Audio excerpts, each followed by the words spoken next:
Good evening, everyone. My name's Ben, I'm part of the Earthwatch team, and it gives me great pleasure to welcome you all here tonight for the annual Earthwatch debate, and also a big welcome to our international friends and colleagues who join us via the webinar. This event is always a really special event in the Earthwatch calendar. It's an opportunity for us to bring together a panel of experts to discuss the most challenging and timely conservation issues that we're trying to deal with. And this kind of event makes a very important contribution to the Earthwatch mission because it helps us together to consider the understanding and the action required for a sustainable environment. Everyone tonight will no doubt be very familiar with the species that we're focusing on. And of course, what characterises these species, the reason they are our case studies for tonight, is that for all of these species, there are regulations in place that put strict controls on or completely ban international trade. But for all of these species, they are under threat from poaching because of the highly lucrative products that we derive from them. In this case, we're talking horn, ivory, and bone. Of course, this isn't a new problem.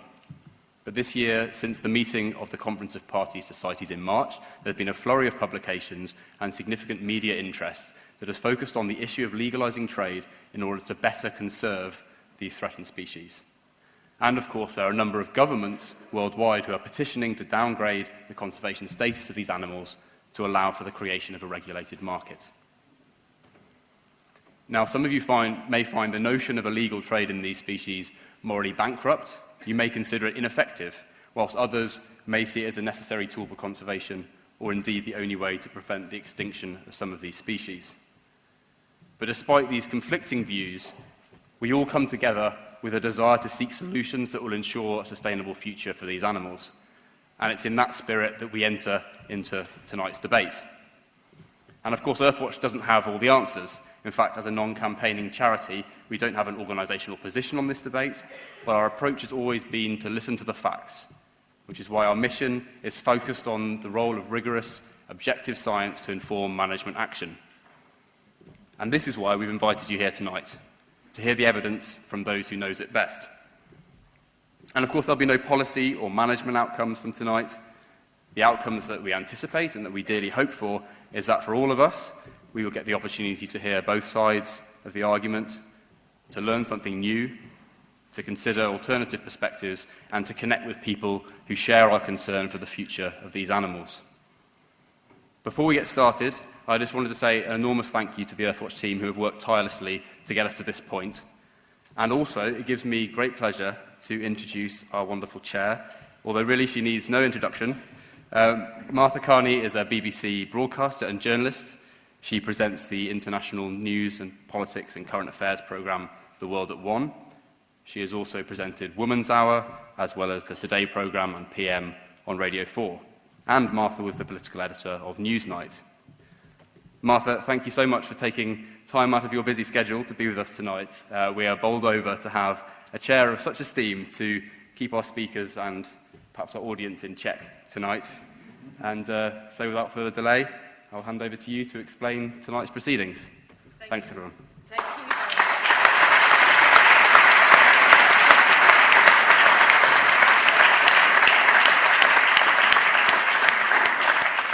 Well, I'm certainly hoping that the panel tonight are going to be a bit less rowdy than the politicians I normally have to control. But I know it's a very contentious motion, so perhaps that won't be the case. And it's just fantastic to see so many of you here tonight for what I hope will be a really exciting and stimulating debate. And we've got a great panel with a wealth of expertise in the fields of conservation, policy and economics, and the fact that they've come from really from all over the world, with people from Australia, Singapore, South Africa and Asia, just shows the importance of this subject. Now they are, I'll give you more details in a moment, but they are from very well-recognised environmental organisations and indeed academic institutions, but I should stress that they're here as individuals, and as it always says on Twitter, these are personal views rather than reflecting the organisations where they're working or studying. We're also very lucky to be joined tonight by lots of people, as Ben was mentioning, on the webinar. In fact, around 400, 500 people are joining us from lots of different countries. So I'm just going to wave hello to them, make them feel welcome, and we're going to be hearing some of their questions later on. Now, this is a very tightly organised debate format, and I'm going to just read out the rules so we're all clear, including me, about what's going to happen. So we're going to keep it very, very fair. We've got 2 teams of speakers, one team speaking in support of the motion, the other one speaking against, and there are going to be 3 rounds. So there'll be a speaker from each side just to introduce their team's case, and a bell is going to sound from Kay here. Oh, you're going to do demonstration? There you see. We're such control freaks. So we're going to be quite brutal about that. You'll have to wind up once you hear Kay's bell. Then we're going to bring in a second speaker from each side, and they'll be able to criticise what we've already heard.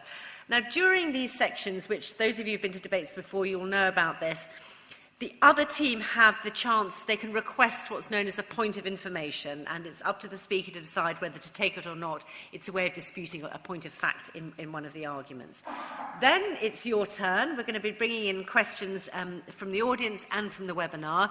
There'll be microphones roving around, so have a think as the discussion's going, any questions that you'd like to ask. And honestly, it's miles better if these are questions, not long speeches, so we can get round as many as people as possible. So once again, I will be brutal. Okay, and then the speakers are going to join us in the bar afterwards. So as soon as all of this is over, we're going to head for the bar, not too arduous, I think, and we'll have any kind of conversations afterwards.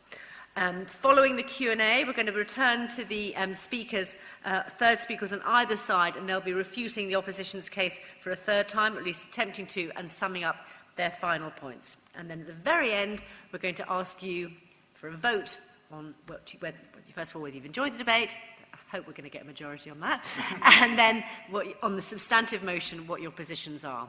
Okay, so I'd like to introduce our 6 great speakers tonight. First of all, Dr. Duan Biggs. He grew up, he was just telling me earlier, in South Africa's Kruger National Park. And what an amazing experience that must have been, which of course rather sadly now is the epicentre of the current rhino poaching crisis, which is causing huge disruptions not only to the animals but to all the conservations working in Kruger. He's now a postdoctoral research fellow at the Australian Research Council's Centre of Excellence for Environmental Decisions at the University of Queensland, and he's the lead author of a recent publication in the journal Science on the legalisation of trade in the Horn of Africa's white rhino. Now, Kirsten Conrad is a conservation policy analyst based in Singapore, and she's a member of the IUCN Sustainable Use and Livelihoods Group. She's worked in the conservation of wild cats in Africa since 1999 and has published on the subject of trade bans in the journal Tropical Conservation Science and other eminent journals. Michael Tsass-Rolfs is an independent conservation economist. He's got a particular interest in the role of markets for biodiversity conservation. He's researched and advised on wildlife policy issues for more than 2 decades and has a specific focus on illegal trade on rhino, big cat, elephant and bear products designed for Asian markets. Now, on this side, it's Katarzyna Nowak. She's a postdoctoral research fellow at Durham University and also in South Africa. Her research focuses on the behaviour of threatened species and their capacity for persistence in human-dominated landscapes, and she's recently published a number of articles on the elephant ivory trade. And she's a beekeeper, so she's very close to my heart, but I'll try and remain neutral. Now, Mary Rice, next there, is the Executive Director of the Environmental Investigation Agency, the EIA. You may know their work. They investigate and campaign against a wide range of environmental crimes, and including the illegal trade in wildlife. Findings by the EIA certainly played a key role in establishing the international ivory ban back in 1989.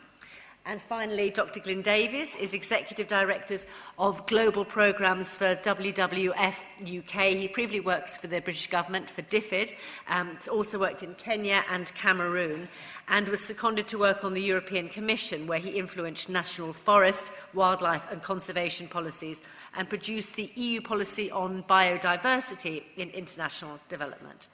Okay, so you're fully informed now about our panel. So first of all, I would like to invite Dr. Duan Biggs onto the stage to introduce the case for the motion. Your 5 minutes is beginning now. Thank you. Firstly, I thank Earthwatch for arranging a debate on this critical issue. So first a question, has anyone here ever not been able to continue with your job because your organization's resources have all been redirected to fight wildlife poachers? Anyone? No one. Well, I grew up in South Africa's Kruger National Park, where both my parents work as research scientists. Kruger is home to more of the world's rhino than any other protected area on the planet. For that reason, it is also the center of the current poaching crisis. Anti-poaching efforts now involve the National Army and the police. An Army General has taken over control of many management decisions in Kruger. My home, the Kruger National Park, has turned into a war zone. Some of my colleagues and friends have been seriously wounded in this war.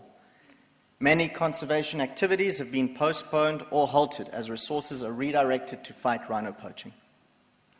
But the latest information from Kruger suggests that rhino numbers may be declining even faster than we thought. So, despite all these anti-poaching efforts and the huge expenses they entail, the current strategy of persisting with a trade ban on rhino horn is clearly failing. It is time to reconsider our strategy. Trade bans have played an important role in the conservation of some species, but we need to consider a broader range of approaches to get the conservation outcomes that we all want. The rhino example clearly illustrates why we need to consider alternatives. Rhino has been used for millennia in traditional Chinese medicine. And the poaching crisis stems from the tremendous increase in the black market price for horn from $3,000 per kilogram in the early 1990s to $65,000 per kilogram last year. This price increase is because of persistent and growing demand in the face of restricted supply imposed by the trade ban. The trade ban restricts supply, this drives up prices, which in turn fuels poaching. So this graph here shows that poaching escalated rapidly when the loopholes through which Vietnamese obtained rhino horn in South Africa were closed under international pressure. So the strengthened enforcement of the trade ban on rhino horn has thus had a perverse outcome. It has led to increased poaching. Now there is a very important point. One does not have to kill a rhino to get its horn. It regrows quickly after being cut. Through frequent humane harvesting from a live animal, you can get 8 times as much horn as from killing the animal. These rhinos here have been dehorned. And there is minimal risk to rhinos and they continue life as normal after dehorning. But because of the trade ban, it is not possible for rhino horn to be harvested in a humane and a sustainable way.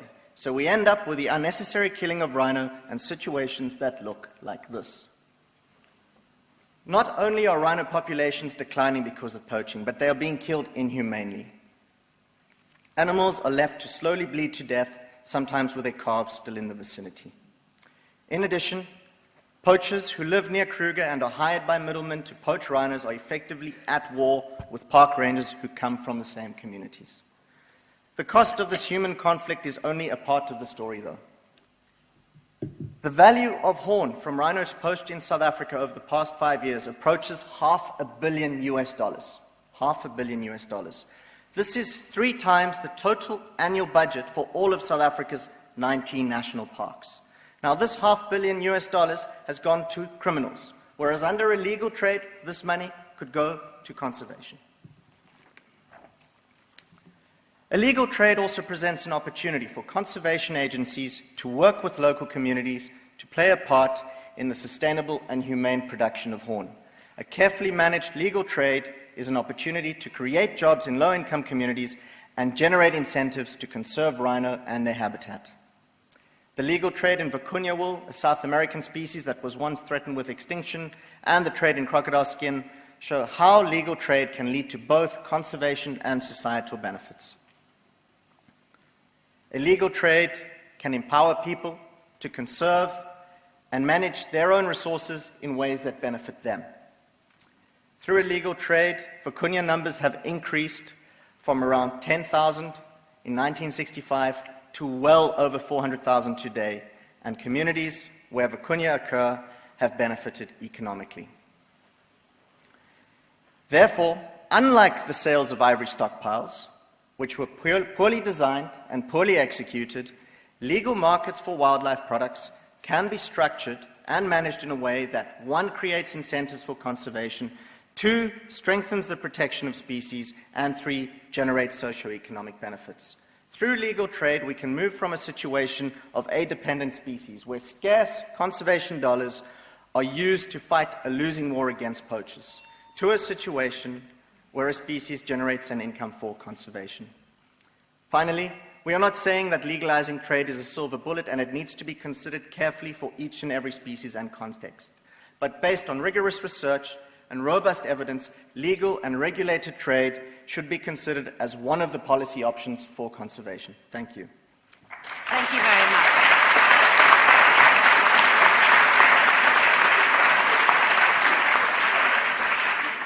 Thank you. This got us off to a very clear start there. Dr. Kate Novak, perhaps you'd like to go up to the podium as well and advance the opposing case.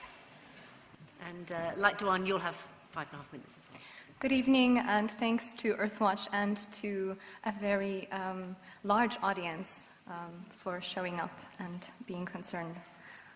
Our colleague, Duan Biggs, has presented an eloquent and personalized argument. However, this argument is rooted largely in doctrinaire economic rhetoric and assumptions. If there's one thing that we can learn from behavioral economics, it is that humans do not always behave in economically rational ways or in ways predicted by standard economic models, as the recent Nobel Prize in Economic Science shows. The proponents of trade assume that consumers who are currently making a choice to pursue illicit products at high prices would opt for and switch to a legal, lower-priced supply. For one, this argument ignores the cachet associated with illegal and expensive products in some cultural and social contexts. It is also akin to saying that because we can buy music and films in shops and online, this will eliminate piracy. But if we cannot police the internet, or the forests and savannas in the case of wild species, then legal trade would exist alongside an unregulated and uncontrolled illegal trade.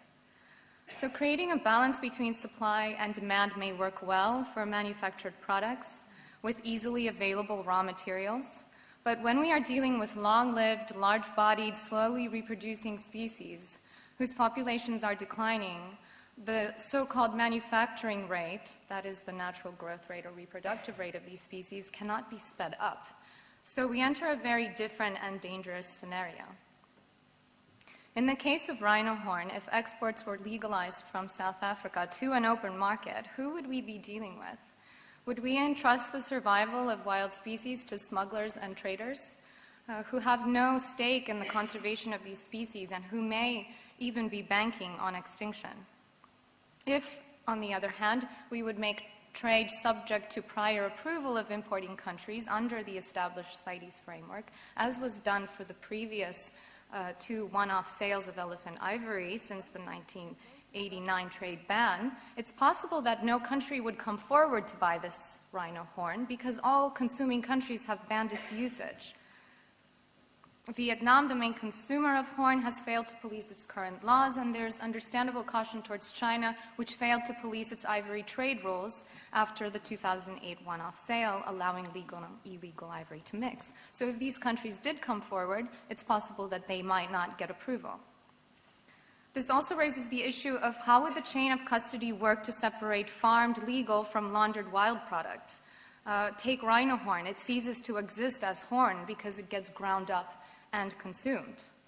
We should also note that the recent upsurge in rhino horn usage coincided with new uses of rhino horn as a cancer cure and more recently as a hangover cure, neither of which are traditional uses, and we could not have anticipated the emergence of these new demands. So merely controlling supply in one context does not control the emergence of new demands or new markets. Some of the proponents of trade, particularly in South Africa, will be aspiring to higher prices in order to recoup the increased security costs of keeping rhinos or offsetting the high costs of farming tigers. So it's very difficult to reconcile the conservation arguments for trade with the natural aspiration of traders to profit from it. In the case of tigers, the assumption is that people would switch to a legal supply sourced from farm tigers. However, consumers of bone retain a strong preference for wild source product because of the perceived charisma and prowess of the wild tiger. The bottom line is that the governance burden of a regulated trade is higher than that of a ban. Tobacco, alcohol, firearms, these are all subject to very complex regulatory mechanisms. If a species is at risk from demand exceeding supply, there would appear to be little point in investing in regulation, especially where governance is weak and corruption is commonplace. I think we only ever stand a chance of policing supply if we know that every piece of ivory is illegal. We are talking about the last wild tigers, which currently number 3,200, the last wild white rhinos, estimated at less than 20,000, and the last African forest elephants, the subspecies most threatened by poaching, which number less than 25,000. Our aim needs to be to conserve these species in the wild in functioning ecosystems, and mega herbivores like rhinos and elephants and apex predators like tigers are integral to the functioning of these systems. If they survive only on farms or on ranches or in captivity, then they cannot fulfill these important ecological roles, and they are ecologically extinct. The situation in southern Africa, I just wanted to show you a slide. Thanks, Duan. The situation in South Africa is very different from the rest of the continent. So we can't take these decisions in isolation. If we legalize rhino horn exports from South Africa, this will affect rhinos in, say, India.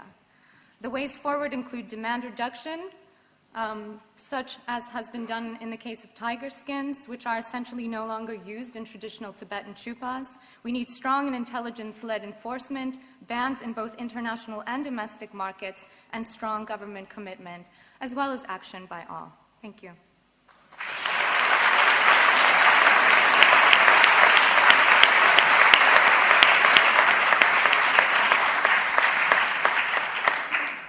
Excellent speech as well. And now we're going to move to the second round of the debate. And remember, this is the point in which speakers can take points of information if they wish to. This is for the other speakers, but you must raise your hand and say point of information. Kirsten Conrad, please take to the podium. You've got 6 minutes. Don't worry. No, she won't. Don't worry. She's poised. Okay. Start. Good evening, and thanks to Earthwatch for taking on such a controversial topic, one that gets to the nub of our failure to conserve 3 iconic species. I will explain how I've come to believe that a legal and regulated trade can be part of a conservation strategy. Although my focus is Asia, where I live, what I have to say is relevant everywhere there's wildlife and humans. Confession time. I'm an ex-PETA, People for the Ethical Treatment of Animals, activist. I led demonstrations in New York, and in Hong Kong, where I moved in 1995, I co-founded an animal rights group. Even after I moved to Asia, the idea of a trade ban was logical to me. I really did not understand the Asian context until I researched my book, 9 Lives, which profiles conservation projects for wildcats throughout the region. Over my nearly 2 decades in Asia, I have visited dozens of field projects. I've been in 11 of the 13 tiger range states, including China and India. Everywhere I go, I ask people how they live with and how they perceive wildlife. What have I learned? I have learned that the dominant reason to conserve wildlife is not for its role in the ecosystem, nor for its intrinsic value. Rather, the reason to save wildlife is because it is useful to humans. This is a fundamental difference from how we justify and go about conservation, and it bears repeating. The reason to save wildlife is because it is useful to humans. And because it is useful, people will protect it, and they will pay for it. In Asian cultures, there's a deep tradition of using wildlife. Demand has persisted despite legislation, despite bans, despite efforts to persuade otherwise, and despite millions of pounds spent in enforcement. Why is this? This is because a trade ban or any policy will fail when it runs counter to the underlying cultural beliefs. We're seeing this now. The trade ban has simply put trade underground, where it can neither be measured, nor regulated, nor taxed for conservation. Wildlife is still being used, and people are paying for something they value. Our common objective is to conserve wildlife in its natural habitat. Here are the results of our tiger conservation policy. So you can see when the trade ban started, we had about 35,000 tigers, and we're down to, as Katarzyna said, 3,200 today. Can we call this a success? So we have to look at solutions that are rooted in the cultures of people who live with and who consume wildlife.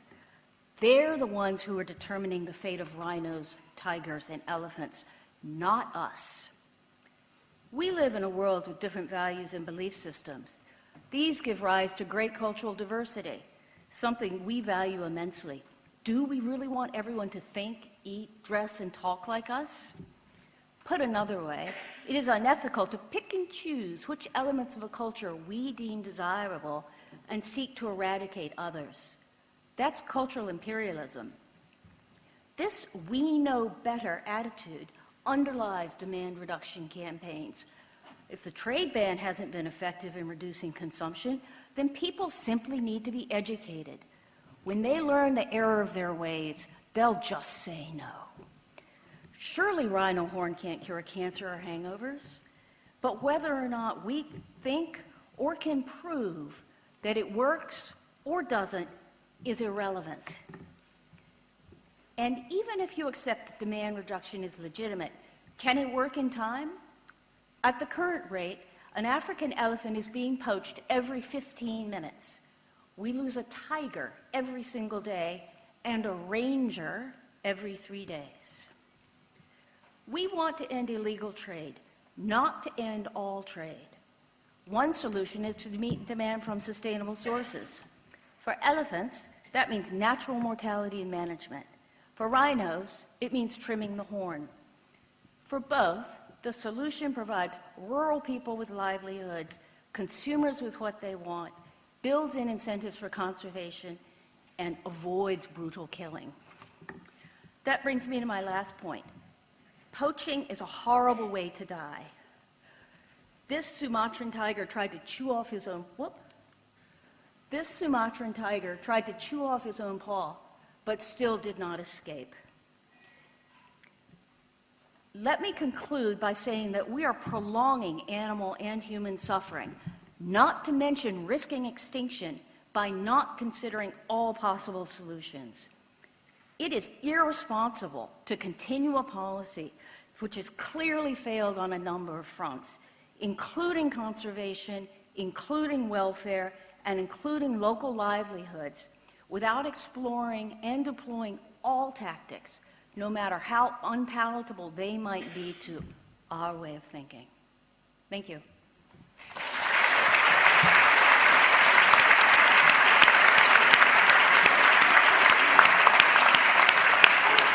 Thank you very much. Didn't even need the bell that time. And now for the final part of the second round, may I invite Dr. Glyn Davies to take the podium. Thank you and good evening, and thanks to Earthwatch and to all of you for joining us. I'm here not because I have a cultural antipathy towards trade, but because we have a problem. We have a problem with the numbers of some of these rare species and their decline, especially being driven by an illegal trade, and habitat loss, and a number of other problems. There's a suggestion that markets might be a solution to reducing the poaching and keeping populations in the wild. But we have to be a little careful here. For anyone who's tried to buy or sell a house recently in the UK, the market is unpredictable and dangerous and risky. Don't assume it will just give you a nice logical outcome. I think just at a philosophical level, in terms of some of these commodities, very rare, very expensive tiger parts are not items that obey simple supply and demand economics. Their prices are inelastic, and it's very difficult to control through price how people will use them. Supply is very, very rare for all those items. I think, secondly, there are fundamental things that you must have to have an effective and well-regulated market. Markets, by themselves, always undervalue social and environmental benefits.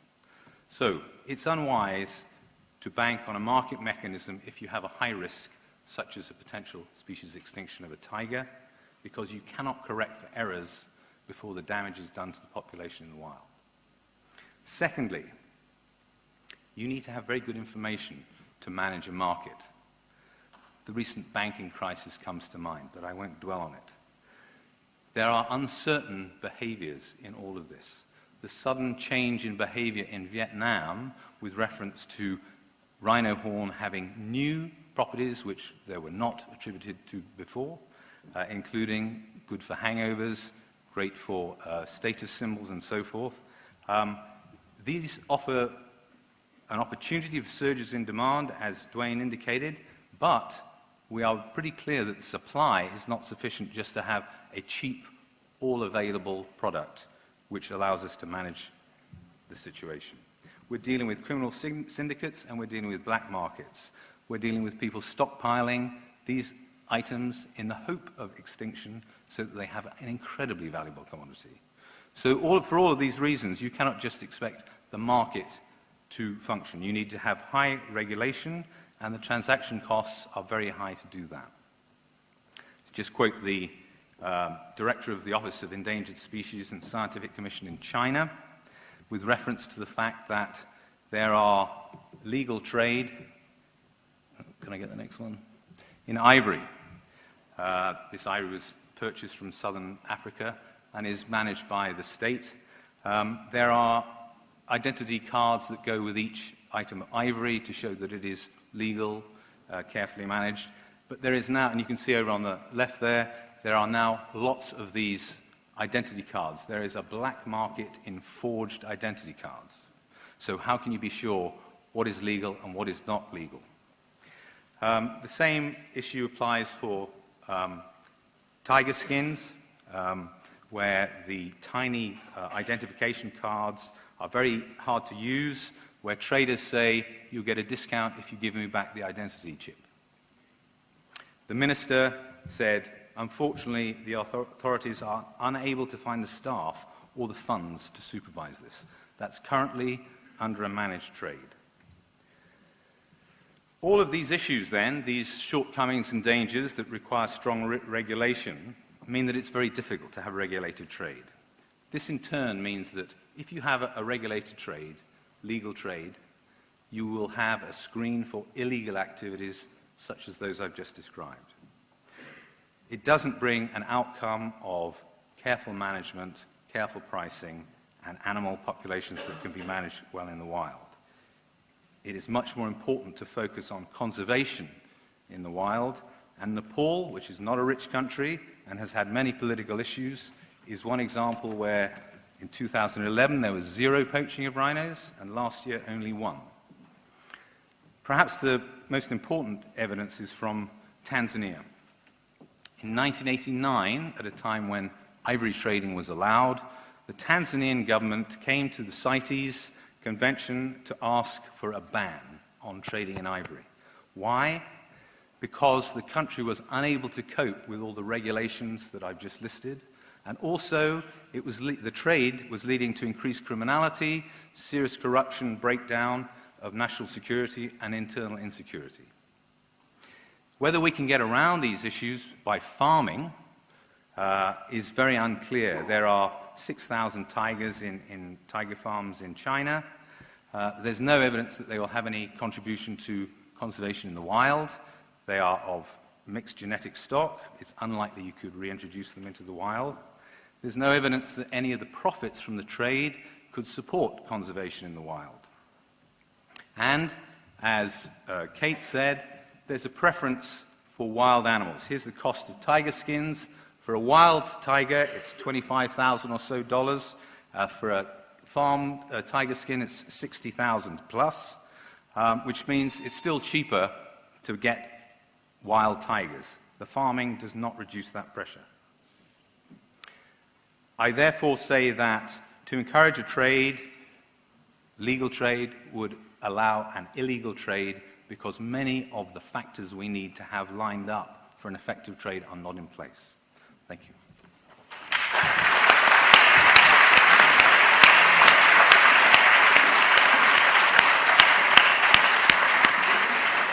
Well, thank you all very much indeed for this. As someone who's not at all an expert in this field, I've learned a huge amount, and I hope you found some of those views really stimulating. Now it's your chance to join in the debate. If I can just remind you of our motion and ask you to speak to this rather than anything else, it is, should we reconsider a legal global trade in tiger, elephant and rhino products? Now we've got a couple of roving microphones on the ground floor. Daniel, where are you? So John's on there, sorry, so it's Daniel upstairs. Lovely, okay. So as I was saying earlier, just quickly say your name, where you're from, and a brief question. Who would like to start off? Okay, at the back there, in the white, on the right-hand side. Lovely. And we'll line up another question at the front, upstairs as well. Is there anybody there who'd like to ask a question there yet? Okay. Not yet, okay. Yeah, my name's Paula Siggins, and I'm from the UK-based charity Spots and Stripes Conservation. I have a question to the speaker that makes remark about bowing down to a foreign culture. These cultures are a myth. It's proven these cultures are a myth. The rhino product does not work. The tiger product does not work. So therefore, by allowing trade, are we not fraudulently and very unfairly giving hope to poor people in Vietnam for fake cures? Okay, and I think that sounded like it was a question for Kirsten, yes? Yeah. Okay. No, well, we'll jointly take it. And I would just like to say, in this instance, I think beauty's in the eye of the beholder. We can't really sit here and say which values or values of a certain product should be held or shouldn't be held. Michael? The way I see it, the demand for traditional Chinese medicine is analogous to the demand we see for natural health products in the Western world. We've attempted to shut down, or the pharmaceutical companies have attempted to shut down the market for supplements, for homeopathic remedies and such, and there's been a lot of resistance. It hasn't worked, and I believe what we're seeing is a similar situation in Asia. Okay, I'd like to move along. I think there's another question over there, hand raised there. Hi there, my name's Hayley from Rooting for Rhino, and my question is two-part, and it's directed at Dwayne. As a fellow South African, I'm going to mention three words, let me go back quickly. Trade in an ideal world where everyone's open and honest, yes, it would work. But in South Africa, there are three words which relate to rhino owners and politics, and it is fraud, corruption, and greed.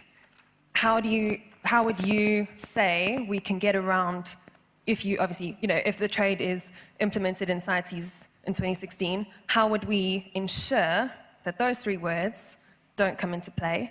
And the second part is tourism is one of our biggest forms of income. We want, international tourists want to see rhino in the wild with their horn. How are we going to be able to balance out possibly losing in tourism to having farmed and obviously dehorned rhino?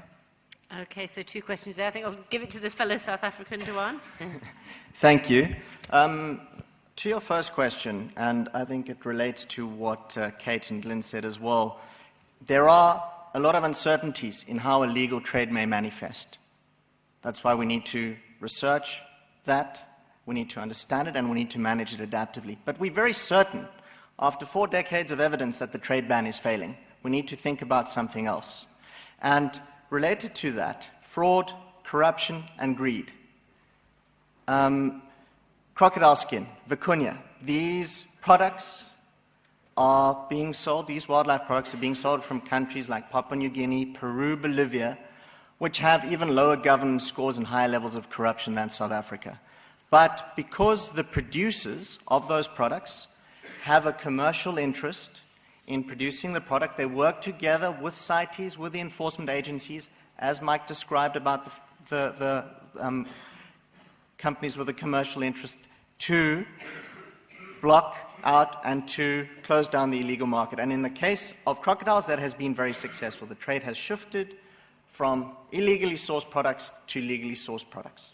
But crocodiles lay eggs, 100 eggs at a time. They are egg-laying reptiles. I don't see that as a comparison to large-bodied mammals. I wasn't referring to the biological properties of crocodiles. I was referring to the functioning of the market. Vicuña are very similar to rhino. You harvest the product from a live animal, and you can do so sustainably. Their numbers have increased from 10,000 in 1965, half the number of white rhino we have in the world today, to over 400,000. Okay, now we've got a question from the webinar, I believe. So Rachel, who's up in the gallery there, is going to read it out for us. Okay, I have a question from Jackie Gordon from Belgium. She says, education, education, education. Why don't Western governments and NGOs pressure Asian governments to educate their citizens, children and adults, to understand that elephant tusks, rhino horns and other wild animals' parts are not for human consumptions, and that all animals and plant lives should be respected by all the human race? Right, thank you very much indeed for that. I might ask Glyn Davies, because you've worked in government, you know kind of international development. Why isn't more done in the field of education, education, education? Okay, thank you, and I agree. We have some examples of governments or cultures saying we have a problem. I have a nice story. Can I tell a story? So, there was a meeting in Hong Kong about China banning the rhino horn imports, and they were told, the Chinese delegation, that this was not effective medicine, as we've just heard, and that they should really sort themselves out. So the delegation stood up and walked out. 3 years later, there was a meeting again, and a gentleman from DEFRA in Bristol was in charge of it. And he said, we're not really here to discuss your medical system or ours. Indeed, in the UK, when things don't work for us, we go to acupuncture. But we are here to talk about rhinos, and there's a problem. And the Chinese delegation agreed. And they went back and they banned the use of rhino horn in traditional medicine shops. So how you educate is crucial to getting the message across. Respecting other people's culture is essential, but people understand there's a problem with these species. So that would be my story. Yes, we need to do more, but we need to be smart about it. Thank you very much. I'm aware we haven't had any... Yes, here, sure. So I think that climate change activists and scientists are on board that message, that we have to filter messages through people's value systems in order to be effective. So maybe we should see what the climate change activists are doing to make our messages more effective. Thank you very much. And yeah, I was just saying, we have got some questions in the balcony. That would be lovely. Thank you very much. This is for Dr. Biggs. My name's Jessica. I'm from Queen Mary, University of London. You talked about horn harvesting as like a humane alternative. But I was just thinking, have there been any studies into whether, because you showed a baby rhino with its horn harvested, have there been any studies into whether it affects social development or mating behaviors or anything like that? The latest review on that issue that I've seen showed minimal indication of any significant behavioral change after dehorning. And just relating back to the tourism issue, I work in tourism as well. There are ways of managing rhino populations so that you have some areas where you harvest horns and you still have conservation, and other areas where you don't harvest horns. So that can be managed. Lovely, thank you. We'll go over to the other side of the room. Gentleman with the his hand raised, dark jacket. Oh, front behind you. Yep, lovely. My name is Andrew Cluth. I work in sustainable device companies. You're talking about banning or not banning trade in these endangered species, but the numbers you've shown have been very convincingly pointing out that these animals in the wild have been declining quite dramatically despite bans. If you're not going to lift bans and look for legal trade, what are the alternatives if these animals are not to continue to decline in the wild? Okay. One of the key reasons why bans are not as effective as they should be is because they're not enforced and they're not implemented. The current situation, we see a lot of investment in on-the-ground anti-poaching. Huge amounts of money are thrown at tackling the problem there. Then we see lots of seizures taking place in Asia's ports of exit, ports of entry, but nobody is looking at the middle space. The middle space is where the key activity is taking place and where most of the money is being made. And we're not applying the same methodologies that we use for other serious organized crimes, for example, drugs, people trafficking. If we applied those methodologies more convincingly with wildlife trade, then we would identify some of the cartels and intercept them. Bans work when they are implemented properly. Thank you very much. Just in terms of an alternative to trade, I think was what your question was about.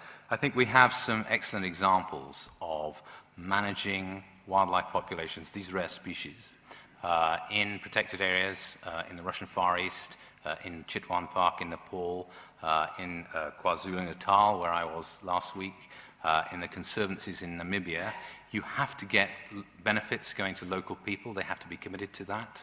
You have to develop smart ways of marketing, tourism, and getting those benefits, the financial benefits, to rest in the area where these species are. But that will be undermined if we cannot deal with the trade. So the alternatives of those, they're examples of them working.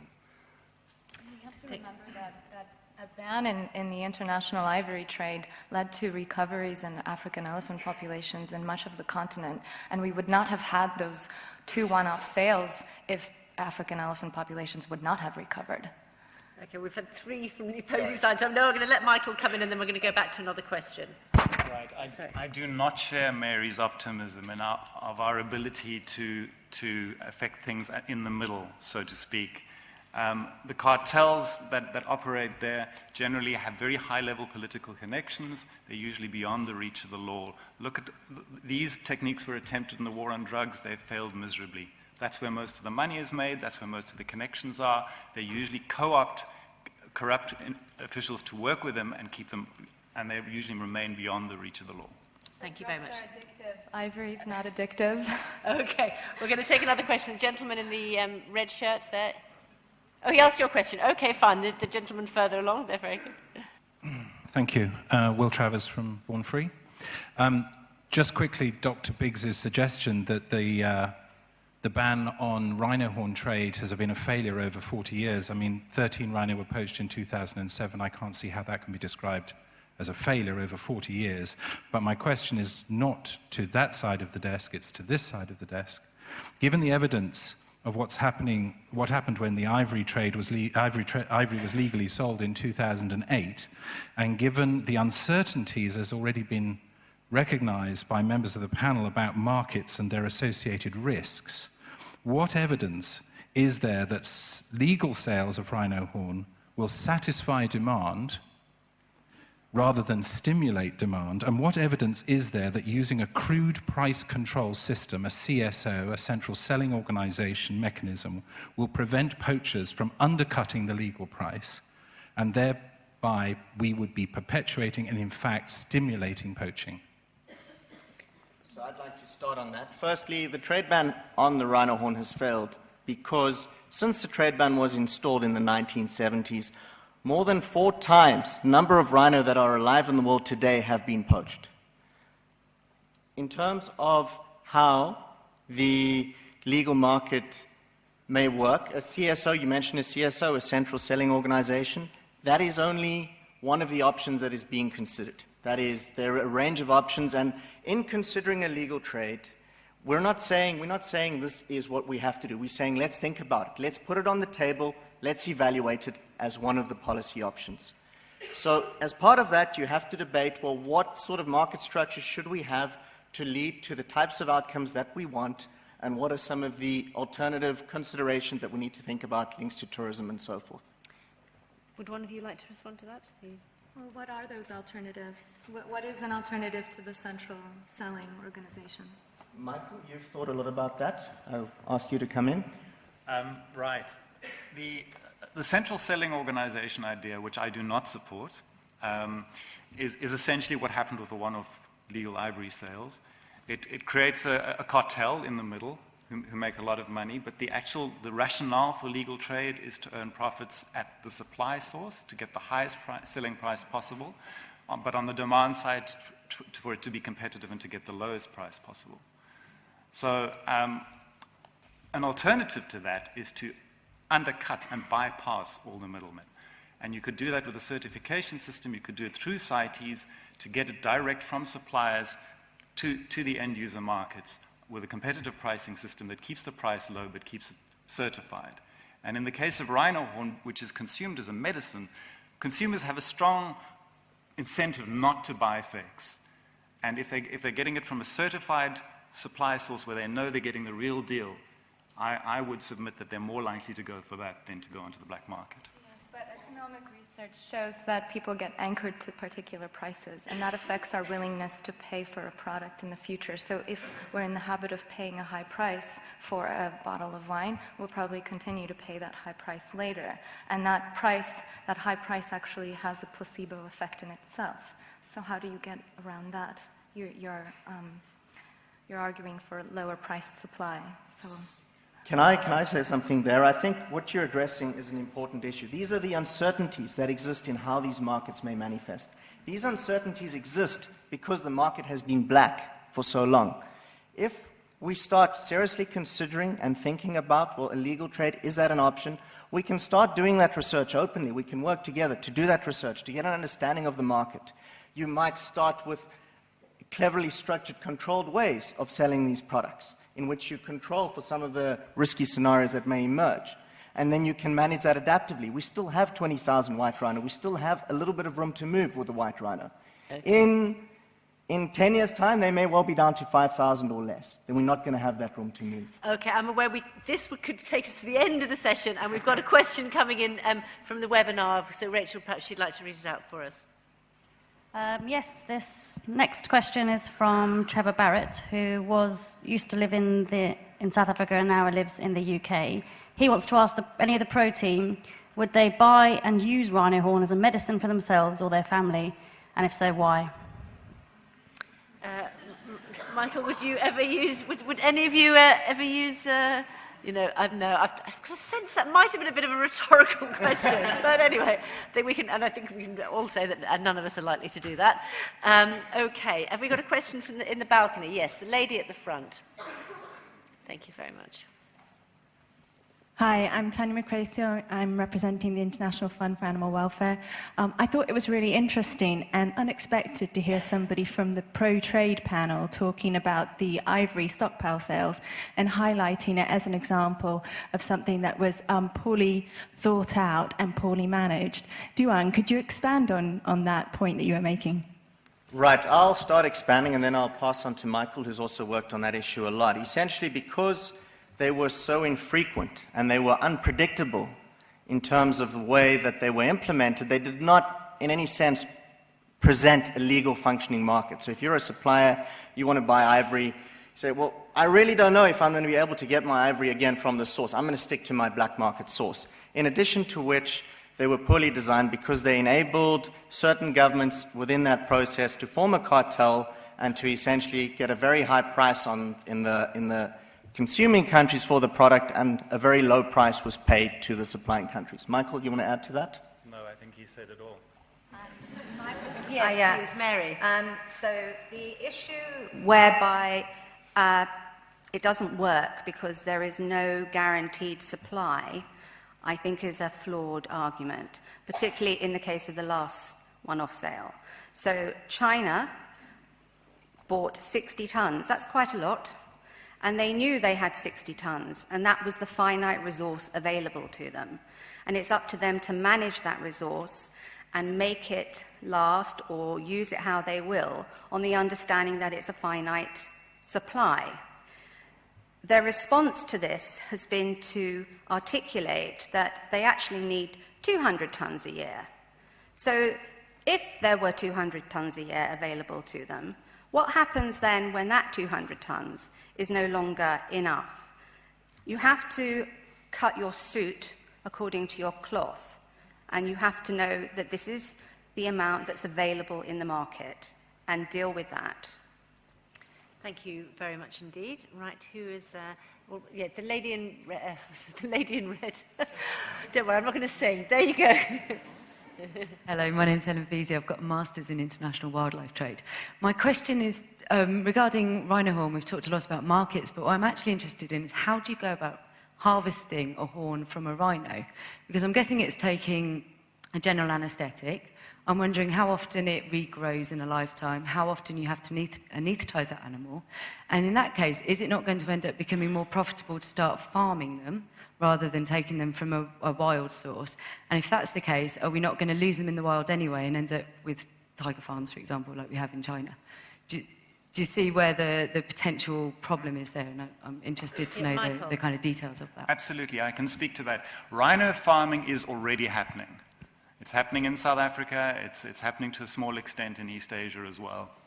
In South Africa, it's happening in quite a big way. And rhinos are being farmed and routinely harvested, so we already know that this can be done. The procedures have been improved to the point where it's actually relatively inexpensive and quick to anaesthetize them and dehorn them, and that's how we know that we can also accelerate growth rates. And so we can end up with a population of farmed rhinos that are separate from the population of conserved rhinos. The longer we wait and the longer we hold off, if the demand does not go away, the more likely we are going to end up with rhinos only on farms, like the American bison, which only recovered once it was reclassified as a domestic animal. This is my main concern. Farming can act as a buffer, and then we would need to manage those farm populations separately from the wild populations. May I add to that? I think we'll get an answer from this side, actually. So I agree, and as in KwaZulu-Natal last week, at such an estate where they are managing things very well. The fundamental point is your first part of your question, which is just how many of these rhinos are there, and what is the cropping rate? It doesn't grow year on year, so you can just keep cropping it. And the demand, we're clear, is high.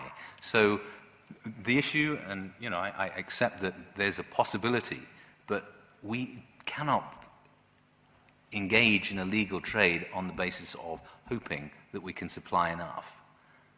Let's take the question from the lady here. Yes, yeah, absolutely. Well, just while arms exhausted. I know you've been very, very persistent. Well done. Can't miss you. Firstly, there's no time for education. If an elephant is being killed every 15 minutes and we're losing a tiger a day, there isn't enough time for education to sustain the numbers that we have. We need to get tougher, as far as I'm concerned, because whilst we can say we shouldn't show any cultural imperialism, and who are we to say what's right and what's wrong? And come to a question. Yeah. Ultimately, my question is, what can we do to get tougher? Because actually, the world is losing animals to feed one market. It's an Eastern market of a rising population with rising income. It's a status symbol. So as the numbers of wealthy increase, their demand will increase because it's a status symbol. Okay. And how will you curb? When are you going to stop the numbers that are needed? We've absolutely got the gist, I think, because you used the phrase cultural imperialism. I'm going to go back to Kirsten to get a response to that. How should we get tougher? Yeah, well, I'm not sure you can get tougher. The whole reason I got into this was when I moved to Asia, I heard we need more enforcement, we need more political will, tiger numbers are going down. And I heard this for a couple of years. And then I thought, well, this isn't happening. The political will isn't forthcoming. The enforcement's not working. Let's take a look at alternative ways of satisfying demand. We may not like it, but if it meets the ultimate objective of keeping wild tigers on the ground, then I'm okay with alternative solutions. I'm not sure we can get tougher. So Kate can't get tougher. Look, you say education is going to take time, everything takes time. Transitioning to a legal regulated trade would also take time, and we don't know how much time. And in my view, and I think I speak on behalf of my team, demand cannot be simultaneously sustained and reduced. Great, we're going to go to that webinar question now, I've been assured. Okay, this is a question from Daniel Stiles, who is in Kenya and a member of the IUCN African Elephant Specialist Group. He says, why can't price for consumers, including end-user tax, be used to lower demand to fit supply? And Michael can add to this if he wants to. Absolutely, it can. I mean, and I just want to talk about this in terms of rhino, which is something I know about more, is that, look, rhino horn can be harvested every 4 years. And the current demand for rhino horn, according to the estimates that we have from seizures, which are very crude estimates, can be met by the 5,000 white rhino on private land in South Africa alone. But these are estimates. We need to understand that market better. And yes, there are a range of tools that you can use, taxing, enforcement, working together with people with knowledge and engaging the people that are consuming these products, so engaging the demand side, managing the demand, and that can go hand in hand with taxes and with making the product available in a legal and regulated way. But you've already admitted that you don't know demand, that we don't know demand. So how can you know that 5,000 white rhinos would meet demand? And as soon as you introduce a tax on a product, it immediately increases the desire to get it on the black market without the tax. There's a huge misconception about demand and what demand is. Demand is not a fixed number. It's meaningless for me to say to you the demand for Ferraris is 200 Ferraris a year. At what price? We've got to relate demand back to price. And this is a mistake we make. We say, well, there are not enough rhinos to meet the demand. Well, it depends what the price is.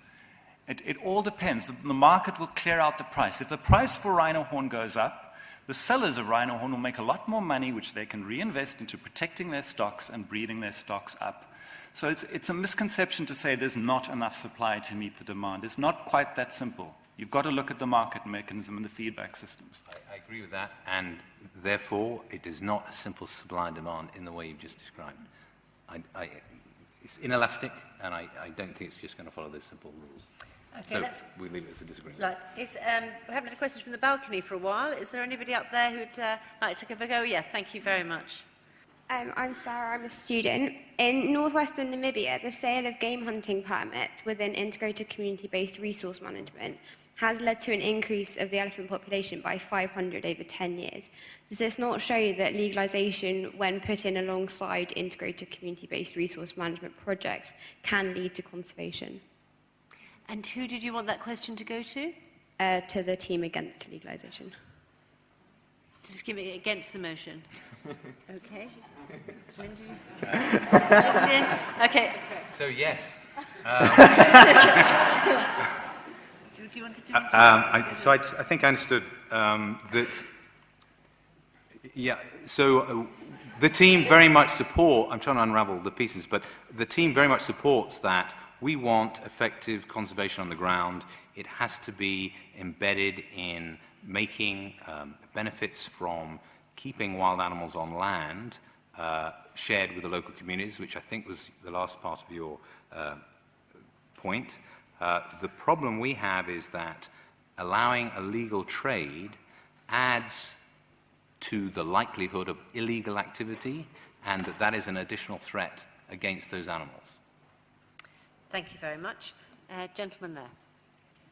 If the drug trade and human trafficking trade has shown us anything, it's that no matter how much effort you put into trying to regulate or ban an activity, criminal cartels and professional criminals will find a way to work around it. And from what the opposition has said about how behavioral economics has shown us that humans don't necessarily follow the standard supply and demand that we expect, it's a potent argument.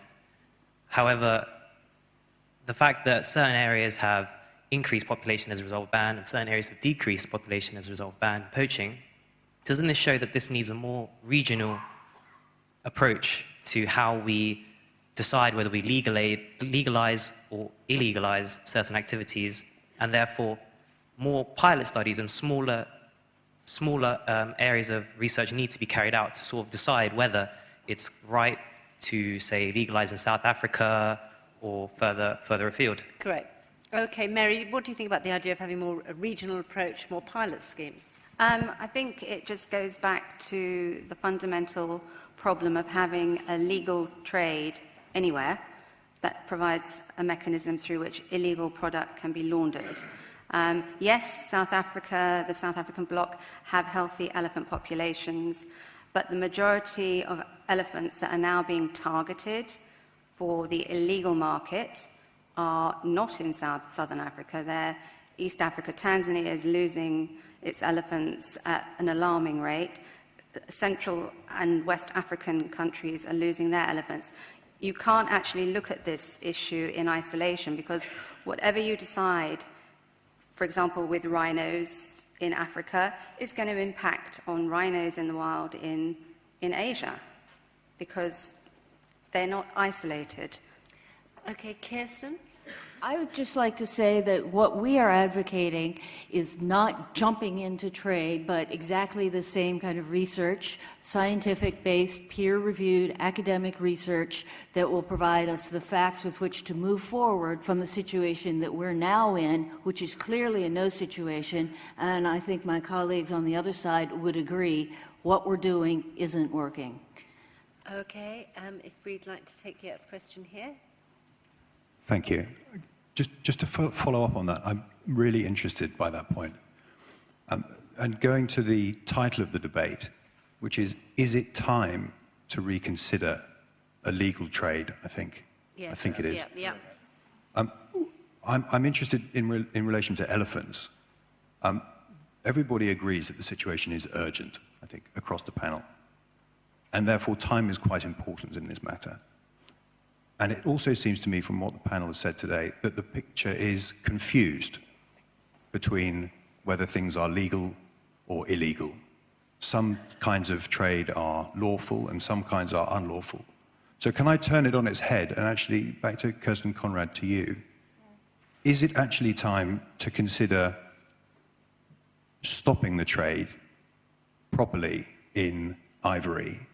And I say that in the context of the statement made by 7 African countries at the Clinton Global Initiative the other day, including Zambia, Tanzania, and Namibia, who called for domestic bans on the ivory trade.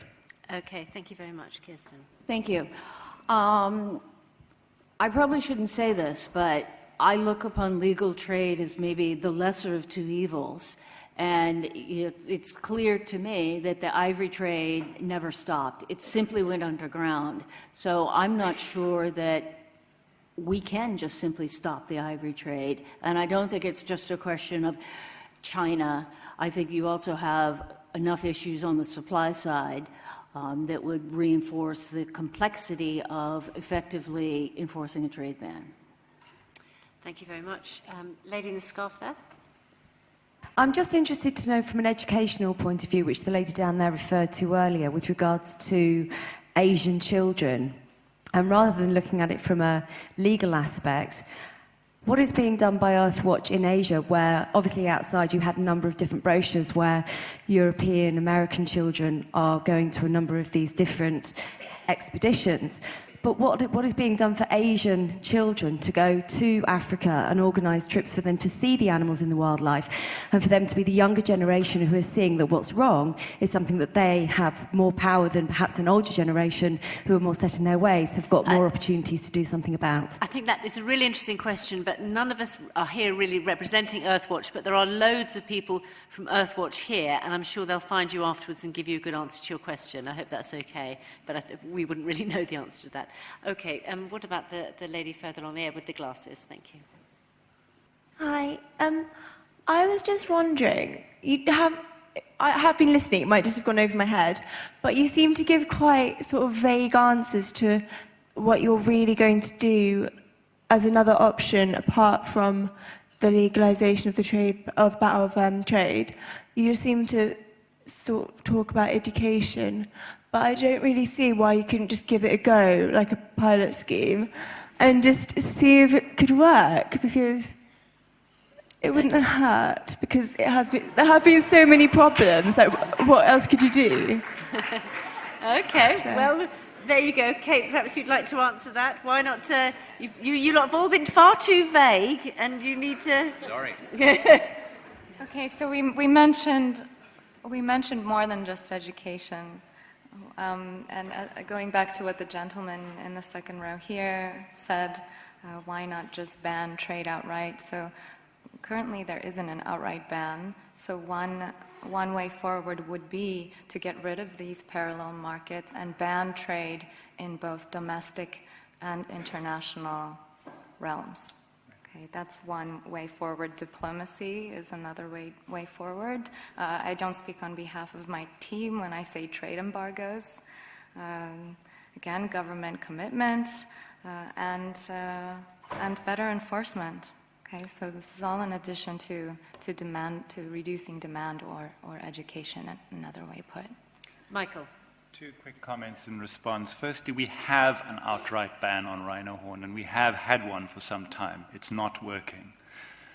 Also, with respect to ivory, I forgot my point. I don't. You're going to have your summing up go in about 10 minutes' time, so I'm sure it'll come back to you. And you're too young to have a senior moment. Okay, webinar question now, please. This question is from Zhu Chang Liang, who I believe is tuning in from China this evening. She says, how much farmland will be required or allocated for rhino breeding? And why do you think that the legal trade will not trigger an increase in demand for rhino horn in China? Because if the price decreases, demand will increase. Duan, I think that's one for you. I'll give it a go, and my team can add to it if they want to. Well, demand may increase as a product is legalized because the stigma of illegality is removed. So that is something that is an issue that we need to get an understanding of. And the very crude estimates of demand we have right now from seizures are very crude. We need to get a much better understanding of what that demand may look like and how that may play out under different scenarios, how that may play out for conservation and for society. On the crocodiles, a lot of people said that as we legalize this product and as the stigma of illegality is removed, there's going to be an increase in demand. It didn't happen. In terms of, as this relates to what Michael said, in terms of the price reducing for rhino horn, and may that lead to increased demand, that if you have a functional market, that plays out in that market. So decreased price means decreased incentive to poach the animal. That's a good thing from our conservation perspective. And also, another important point here is that rhino horn production can actually increase by up to 8% a year. That's the population growth rate of rhino. So depending on how the costs of production play out, you can increase your production of rhino horn quite quickly. There are also significant stockpiles of rhino horn that you could make available to the market. I don't know if you want to add something, Michael. Well, I think I'm going to take Mary to answer from the other side, actually. I would, in response to that as well, I would also point out that farming hasn't worked for tigers. Glyn has already shown earlier, there are 6,000 tigers in captivity with lots of skin and bone in stockpiles. The cost of a legal tiger with a permit is anywhere between $64,000 and upwards. You can get a wild-caught, poached skin for anywhere between $25,000 and $30,000. It hasn't also worked for ivory. The prices of ivory in China have gone up to extraordinarily high figures. So I'm curious why we think, or not me, but the pro-farming of rhino team believe that somehow they will keep rhino horn prices low.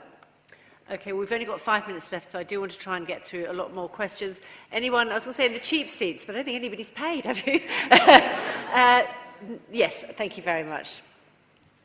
To me, if you give in to the poachers and the kingpins and you just start farming the rhino, what's going to happen then when demand increases for ivory? I mean, the moment they're killing one elephant every 15 minutes, can't harvest an elephant's tusks because that kills it. Michael? I mean, I can answer that. I think, yes, as we said, we're saying let's reconsider illegal trade. It's different for every species.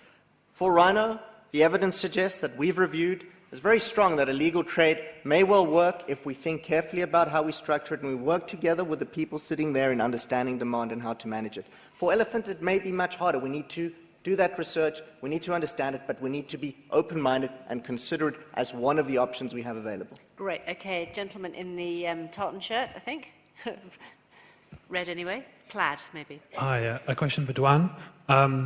What measures would you want to put in place to stop?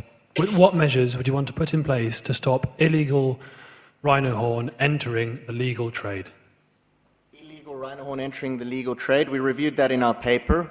There are chemical signatures and DNA chips that you can put into horns, and through establishing a very short market chain, which can be done in a number of ways, you really limit the extent to which people may be able to launder horn outside of that system. You will have more money available for enforcement, and in addition to which, and this is an important point, the issue is not completely black and white. If we're interested in a conservation outcome, there will probably always be some laundering. The issue is how much of that laundering is taking place, and is that laundering taking place to the level where it's actually endangering the conservation of the species relative to the current situation where the species is on its way to extinction in the wild. Quick reply from Glyn, and then we're going to take it up. The example we have of this with tigers is, yeah, it is. It's a problem. And they're counterfeiting the ID cards. It is not just, oh, well, that's a fix. It's done. There will be a massive opportunity for illegal trade-in ID chips or cards or whatever you have. So, and those chips and transporters can be removed. Okay, thank you. The lady here. The microphone's behind you. Thank you. Hello, this is a question from Dr. Jo Shaw, who is a rhino coordinator for South Africa in Cape Town. Her question is, when would be the time to legalize the trade? What are the minimum standards that both sides believe would need to be put in place by governments all along the trade chain in order to consider this option? Kirsten, do you have thoughts on this? The question's about rhinos in South Africa? And what are the minimum standards that would need to be put in place before we can make the decision? And the timescale? Yeah, by governments and all the along the timescale? trade chain. Yeah. I don't know what those are, but that sounds like something that would have to be carried out as part of a due diligence study. And I will go out on a limb here. There's a study on the table for this with Ivory, which doesn't really address some of those issues that, as you suggest, are part of a responsible response. Okay, I'm going to take one last question, I'm afraid. Gentleman here in the red tie who's had his hand up for a long time, and I'm very sorry to the rest of you who didn't manage to get in. Oh, hi, thanks. It's been a great evening. I was just wondering, so on your side, on the against trade side, you seem to be advocating for strong regulation through a ban, essentially, which is going to be costly to enforce. But one of the arguments used by the other side is that yours would be that is an ineffective use of resources, but you're also saying that the market would have to be incredibly heavily regulated to ensure there's no problems. Has there been any cost analysis done of how much it would cost to enforce your regulations over the cost of an outright ban? Because you would still have to have an incredible team of inspectors in both the source country and the country exporting it, and it seems that there's a good chance that could be as high or higher than the cost of an outright ban, and that would be a persuasive argument for me if there was a cost analysis there. Who'd like to take this from the opposing team? I'm not aware of any published analysis, but from a sort of, it seems to make perfect sense to me that a ban is more straightforward and clear-cut and unequivocal. If it's on the market, it's illegal, so you see it, you confiscate it, and you prosecute. Regulation system will require a whole range of initiatives, including processing of permits, registration systems, the enforcement system, training personnel, police, customs, how to identify what's legal, what's illegal, and already the authorities in China have admitted they don't have the resources to be able to do that. Thank you very much. I think we're beginning to have a Pavlovian response to that bell now, so we will obey. And it's time for the third round. So I'm going to ask Michael Sass-Rolfs to go up. And the idea of this is the speakers can address any of the points that have been raised, both by you yourself and by the other speakers, and they're going to try and refute the arguments. And they've got 5 minutes. Thank you. Okay, so to recap, what is it that you are voting on tonight? What is it that we are saying? We are not saying scrap all existing regulations and resume illegal trade immediately. This isn't possible anyway. What we are saying is that these issues are complex and they need more careful consideration than adopting a simple prohibitionist approach. Our objective is the same as yours. We all have the same objective here, which is to conserve wild populations of all these species. We on this side are passionate conservationists. We spent much time in the field and most of our recent lives in developing countries, grappling with the realities of conservation, hearing all sides, and staying mindful of cultures that do not share our Western conservation ideals. The problem that we see here is we are dealing with 3 species of large, dangerous animals that occupy space and resources, and they live mostly in developing countries surrounded by poor rural people with economic aspirations. They live in countries where populations are rapidly growing and the demands on land and other resources are steadily intensifying.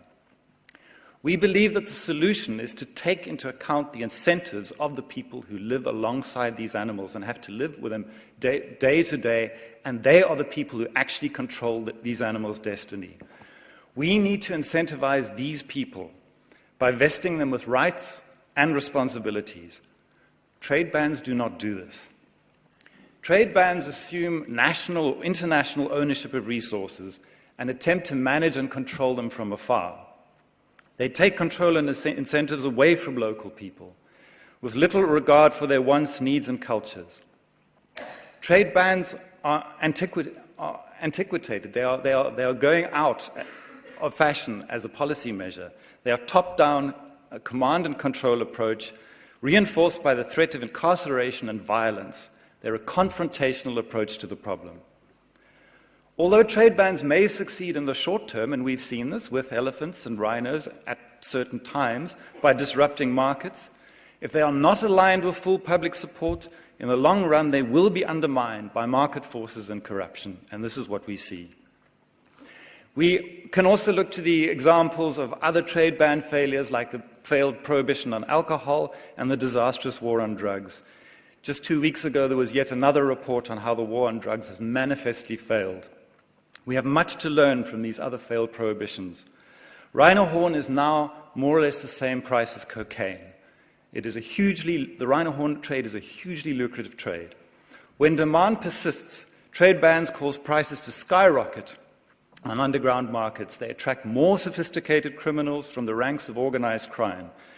These organized criminals then monopolize these markets using networks of corrupt government officials to protect them and keep their competition out of business. How do we break this? The notion of defeating organized crime in such markets is a myth. Look at the historically low prosecution levels as evidence, especially at higher levels in the supply chain. On the rare occasions when people further up the supply chain are apprehended and punished, the gains are usually short-lived. New entrants step in and the illegal market bounces back. These clamors for political will are clamors for more funds that aren't there and clamors for cultural change that doesn't necessarily exist. All the political will in the world did not stop the trade in cocaine, marijuana, and other illegal drugs. How can we render illegal trade less lucrative? This is what we have to do. One approach may be demand reduction, but we must be aware of what we're calling for here. We're calling for fundamental cultural change. What is the time frame? We must remember that there's a strong prestige and scarcity factor here. And the other alternative is to compete directly with criminals and reclaim the business for the benefit of conservation, using a two-pronged approach, one that generates income for protection and management, and one that makes the illegal product less desirable through certification, increased supply to arrest upward price pressure. Rhinos and elephants are not the same. The case for illegal rhino horn trade is far more compelling and is also a far more obvious example of trade ban failure. The elephant example is a lot less clear. We've had a dual policy, moratorium, one-off sales. It's been very confusing. Our main concern here is that we are painting ourselves into a policy corner by pursuing a complete ban in the face of persistent demand, reinforced by prestige of owning a scarce item, and then relying on exclusively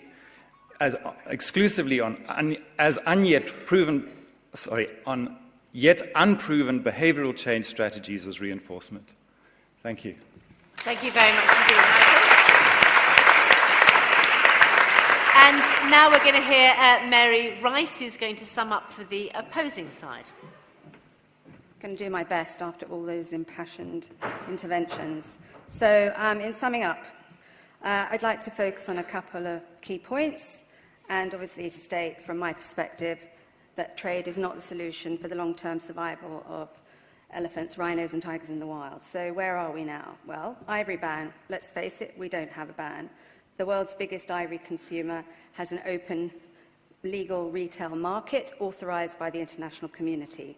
Tigers, there's illegal trade in skins from captive bred animals in China. Rhinos, there is a singular focus at the moment and a massive expenditure of resources on resuming trade rather than tackling the here and now in terms of effective intelligence-led enforcement. And with the greatest respect for colleagues here, I'm not convinced that they've articulated how they envisage trade will work. From which countries, going where, for what purpose, for how long, and who will benefit. A lot of what's been presented is academic modelling and speculation, and it's simply not appropriate when it has the potential to have a devastating impact on a species. We're talking about common heritage. Decisions concerning trade in rhino horn from Africa will have an impact on rhinos in other countries, as far afield as India. So let's look at the markets. Essentially, they're risky for a number of reasons already articulated. And we're talking about marketing for a species that are often rare. They're depleted, and they're depleting at an alarming rate. Opening markets without fully understanding the potential impact of those markets, the demand and the demographic, the spending power, the fads, the fashion, is extremely high risk. And even if it's slightly off the mark, it's irreversible. Furthermore, increasing the availability and visibility of a product on a market stimulates and increases demand and thereby expands markets. Can you imagine what would happen for tigers if tiger parts were in malls across China? If you could buy a tiger product in all the malls. And we've witnessed the resurrection of the ivory industry in just 5 years. Legal trade has not stopped the poaching of elephants and tigers, so why would it work for rhinos? And farming hasn't worked for tigers either. Nor can legal markets be effectively regulated. The much heralded ivory control and regulation system in China has been a monumental failure. Instead of flooding the market and reducing the cost of ivory as a means of eliminating poaching to supply an illegal market, the opposite is now the case. So I would challenge the idea that you could get $500 million as a return on investment for your rhino horn. I think it's wishful thinking. Traders regularly abuse the system, and there is now more illegal ivory on the marketplace in China than there is legal ivory. This is a fact. The only thing we don't know is how much illegal ivory is hemorrhaging out of Africa and into China. Markets also present massive enforcement challenge. How do you tell that one piece of ivory is legal compared to another piece of ivory? Is this skin from a captive bred tiger, or is it from a poached animal? How can you tell that the powdered rhino horn that you've been offered comes from a legal source? Through a permitting system. We know this has been widely abused in the case of ivory permits in China. Regular markets also come at a cost. The administration, registration and control systems, producing paperwork and permits, implementing and enforcing the system to ensure compliance, and where they're non-compliant, the cost of prosecution and conviction. Bans also have a cost, but they're more straightforward and unequivocal. If a product is banned, everyone knows, by definition, it's illegal. The job of the enforcement community is immediately simplified. See it, confiscate it, prosecute it.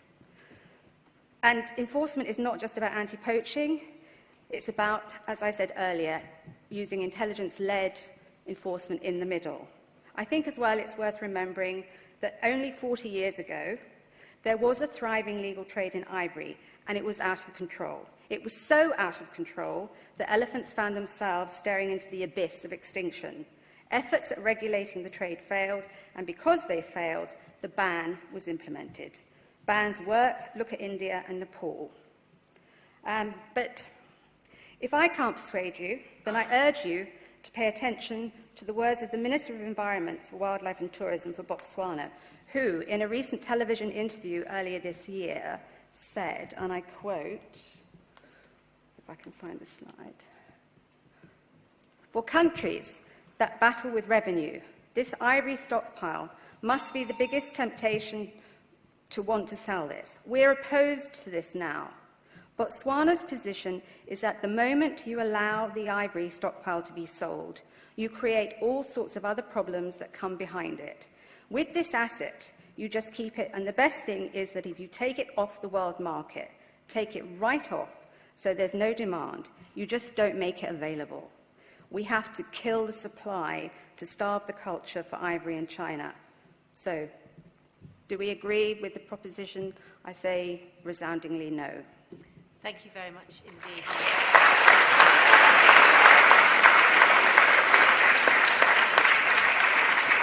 Thank you. Okay, well, we're very nearly at the end of the debate, and it's time for you to have your say before we continue the discussions in the bar, which is often the best bit.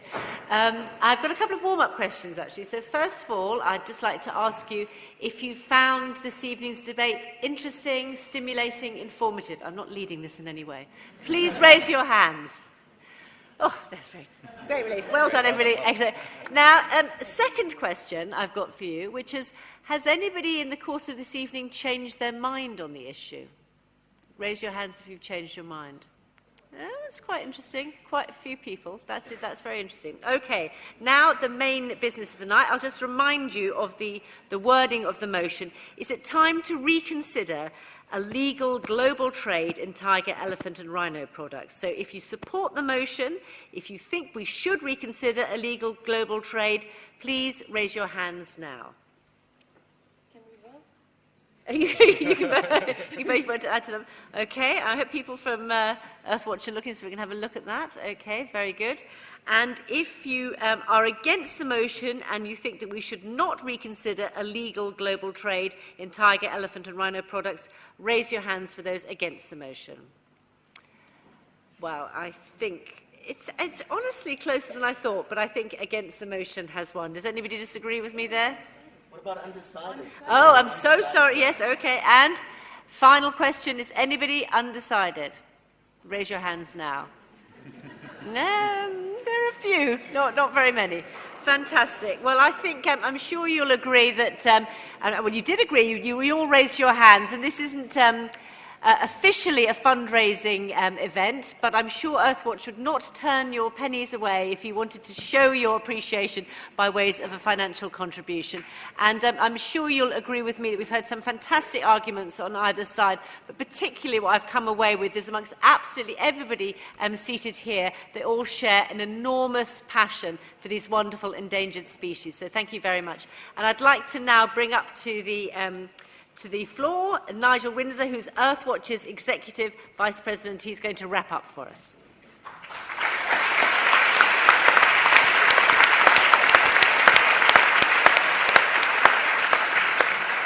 I'm really proud. I'll tell you why. To have this quality of debate with this level of civility, with compelling presentations on this forum for Earthwatch. Thank you very much. As I sat here trying to think about what I was going to say, not only did I want to bring it down to the fact that it was civil, that it was compelling, but also how complex. I did realize that every single one of you spoke with your own values, driven by your own experiences, your intellectual rigor, your research, and the fact that this is very, very important. You bared your souls to us today in a way that I think was outstanding. Secondly, what a great audience we have. Wasn't it fantastic to have people calling in from Kenya asking questions that so related to what we wanted to do? And I know in the audience there are many of you here representing your organizations who are so dedicated to what we all agree in, and that is trying to find a solution to look after these fantastic animals. I found that very compelling. What we do agree on is time is not on our side. We also agree that the enormity of the challenge means that this level of discussion must continue. This level of intellectual exchange must continue. I've been to thousands of meetings around the world where we never get to this level of what I call good debate. Crispin de Kell, a past president of Earthwatch, said, "We must not be stunned into inaction by the enormity of the task." And I add to that, we mustn't be stunned into inaction by the complexity of global conservation, of what we've heard today. This has been a really valuable discussion. Thank you, ladies and gentlemen. And I think we are all the wiser. I certainly am. I hovered in my vote. I did change a couple of times. I don't know what you saw, how I voted. As scientists, we are duty-bound to be open-minded to different views and consider the economic, the legal, the ethical, and the conservation issues those views lead to. This is what Earthwatch will do. This is what I know my colleagues will do. This is I know when we go back and take what we've heard today and share that with our science leaders around the world.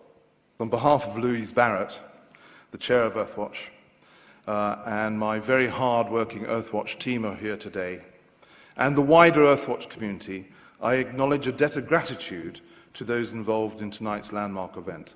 Martha, thank you. We knew you were the right person to chair this debate today. Fair, tough, and clear, and fun. Thank you.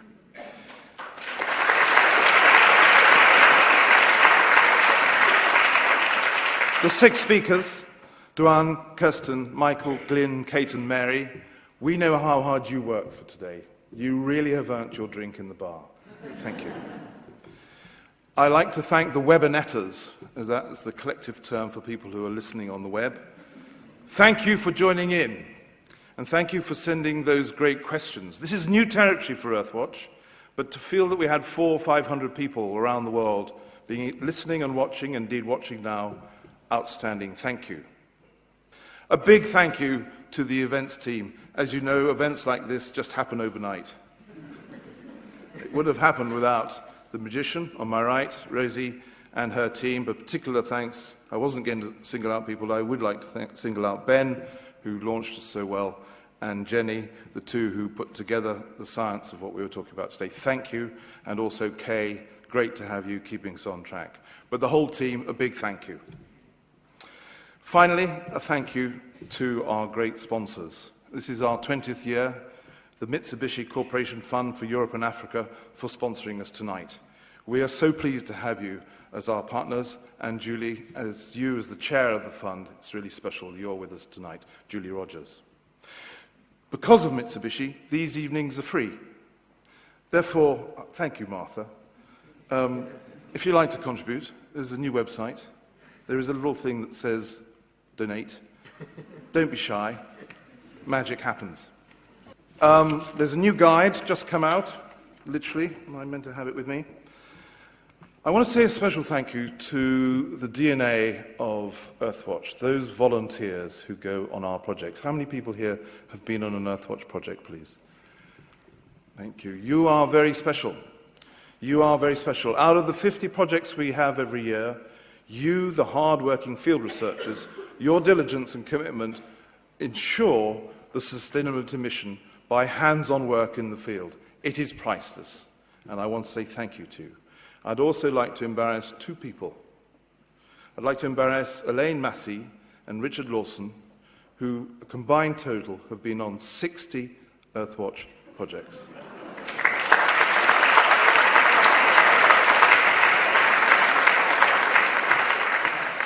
Your reward is in heaven. We meet again on this stage on Tuesday, the 6th of March, to welcome speakers from the Sultanate of Oman to discuss conservation practices in Oman with reference to traditional resource use systems.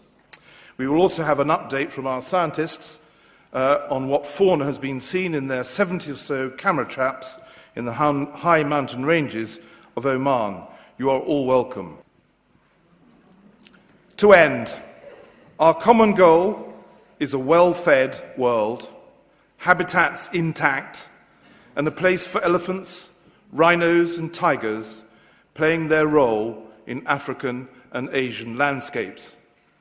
And globally, for nature, resilient and productive, to be a good home for all fellow Earthlings long before 2050. We hope the ongoing discussions from tonight will continue to contribute to the world that we all seek, a sustainable world, and importantly, safeguards the animals we love and need for our common future. Thank you all, good night, and safe travels home. And now, Martha and your team, will you lead us to the bar? Thank you.